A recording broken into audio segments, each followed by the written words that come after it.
The Allies of Humanity by Marshall Varn Summers. First briefing. The extraterrestrial presence in the world today.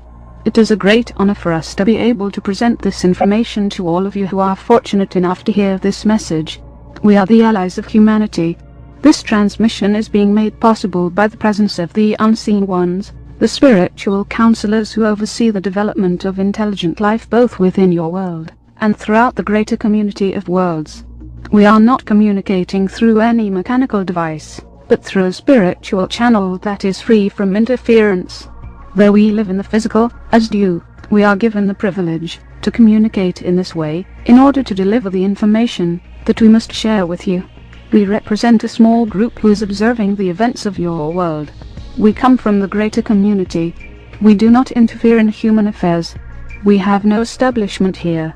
We have been sent for a very specific purpose to witness the events that are occurring in your world, and, given the opportunity to do so, to communicate to you what we see and what we know. For you live on the surface of your world, and cannot see the affairs that surround it, nor can you see clearly the visitation that is occurring in your world at this time, or what it portends for your future. We would like to give testimony to this. We are doing so at the request of the unseen ones, for we have been sent for this purpose.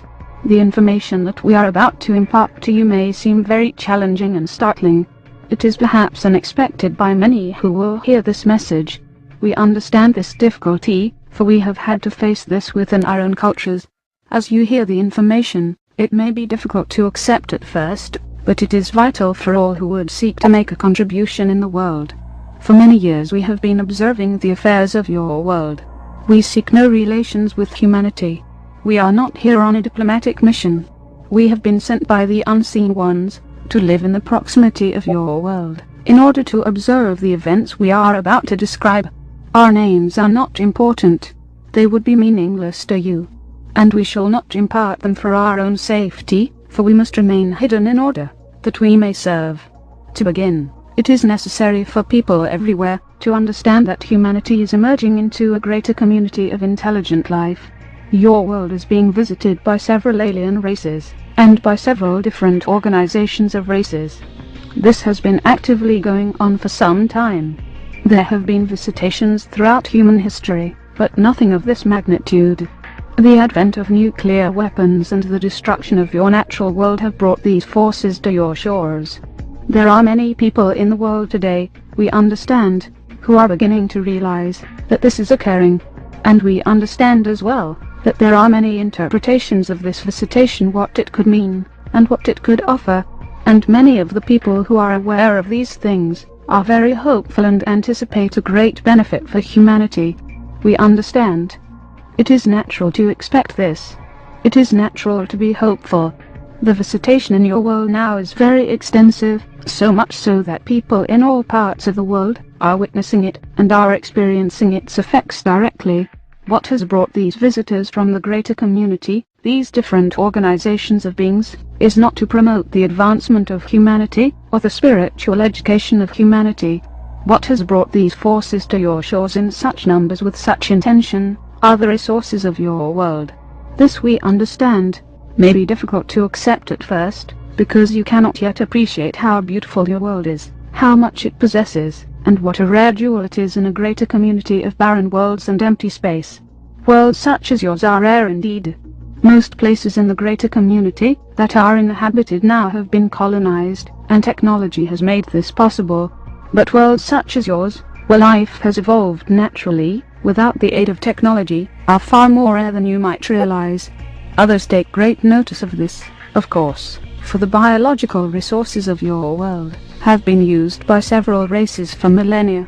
It is considered a storehouse for some, and yet the development of human culture and dangerous weapons, and the deterioration of these resources, have caused the alien intervention. Perhaps you might wonder why diplomatic efforts are not established to contact the leaders of humanity. This is reasonable to ask. But the difficulty here is that there is no one to represent humanity, for your people are divided, and your nations oppose one another. It is also assumed by these visitors that we speak of, that you are warlike and aggressive, and that you would bring harm and hostility to the universe around you despite your good qualities. Therefore, in our discourse we want to give you an idea of what is occurring, what it will mean for humanity, and how it is related to your spiritual development, your social development and your future in the world, and in the greater community of worlds itself. People are unaware of the presence of alien forces. Unaware of the presence of resource explorers, of those who would seek an alliance with humanity for their own benefit. Perhaps we should begin here, by giving you an idea of what life is like beyond your shores, for you have not journeyed afar, and cannot account for these things yourself. You live in a part of the galaxy that is quite inhabited. Not all parts of the galaxy are so inhabited. There are great unexplored regions. There are many hidden races. Trade and commerce between worlds are only carried on in certain areas. The environment that you will emerge into is a very competitive one.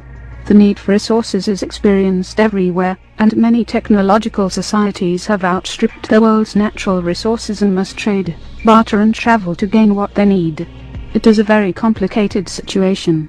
Many alliances are formed, and conflicts do occur. Perhaps at this point it is necessary to realize that the greater community into which you are emerging is a difficult environment and a challenging one, and yet it brings great opportunity and great possibilities for humanity. However, for these possibilities and these advantages to be realized, humanity must prepare and come to learn what life in the universe is like, and it must come to understand what spirituality means within a greater community of intelligent life. We understand from our own history that this is the greatest threshold that any world will ever face. It is not something, however, that you can plan for yourself. It is not something that you can design for your own future. For the very forces that would bring the greater community reality here are already present in the world. Circumstances have brought them here. They are here. Perhaps this gives you an idea of what life is like beyond your borders. We do not want to create an idea that is fearful, but it is necessary for your own well-being, and for your future, that you have an honest appraisal, and can come to see these things clearly. The need to prepare for life in the greater community, we feel, is the greatest need there is in your world today. And yet, from our observation, people are preoccupied with their own affairs, and their own problems in their daily lives. Unaware of the greater forces that will change their destiny and affect their future. The forces and groups who are here today represent several different alliances. These different alliances are not united with each other in their efforts. Each alliance represents several different racial groups who are collaborating for the purpose of gaining access to your world's resources and maintaining this access. These different alliances are, in essence, competing with each other, though they are not at war with one another. They see your world as a great prize, something they want to have for themselves.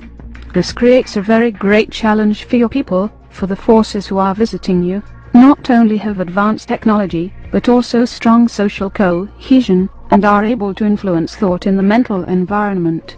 You see, in the greater community, technology is easily acquired, and so the great advantage between competing societies is the ability to influence thought. This has taken on very sophisticated demonstrations. It represents a set of skills that humanity is only beginning to discover. As a result, your visitors do not come armed with great weapons, or with armies, or with armadas of vessels. They come in relatively small groups, but they possess considerable skill in influencing people. This represents a more sophisticated and mature use of power in the greater community. It is this ability that humanity will have to cultivate in the future, if it is to contend with other races successfully. The visitors are here to gain humanity's allegiance.